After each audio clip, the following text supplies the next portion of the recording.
Hey, what's up mga friends? Hapon na naman, so another day na naman ang patapos. Kaya ngayon, pupunta na rin tayo sa Adoration at Kalibo Cathedral. At alam nyo ba na ang cathedral ay isa sa one of the oldest edifice in Aklan kasi na-founded ito ng mga Augustinians noong taong 1581 at nakumpleto ito noong taong 1680.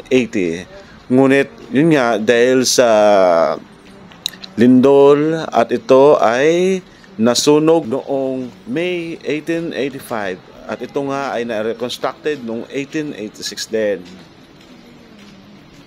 At noong taong 1990, noong June 14, ito rin ay nasira dahil sa malakas na lindol na umabot ng 7.1 magnitude. Kaya yon, nakikita natin na may bitak-bitak ang mga bahagi nito. At dito na tayo patungo sa Adoration para manalangin.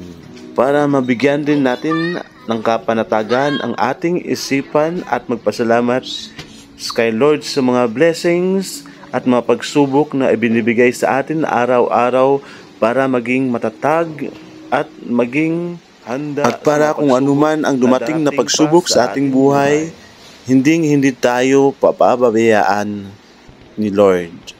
At ito ang magbibigay ng lakas sa atin upang mapagtagumpayan ang mga pagsubok na dumarating sa ating buhay. At ayun na nga yung makasama namin.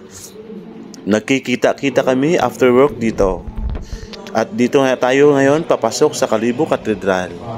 Yan, makita natin na sobrang ganda ang loob.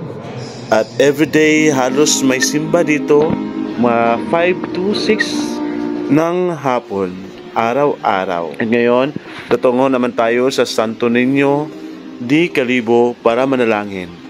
So kapag makita nyo ang video na ito, so hinihikayat ko kayo na pumunta dito para manalangin at humingi ng gabay para sa pang-araw-araw na pamumuhay natin para magkaroon tayo ng lakas.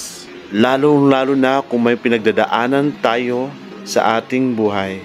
And I assure you na gagaan at gagaan ang lahat. Promise. So hanggang sa muli.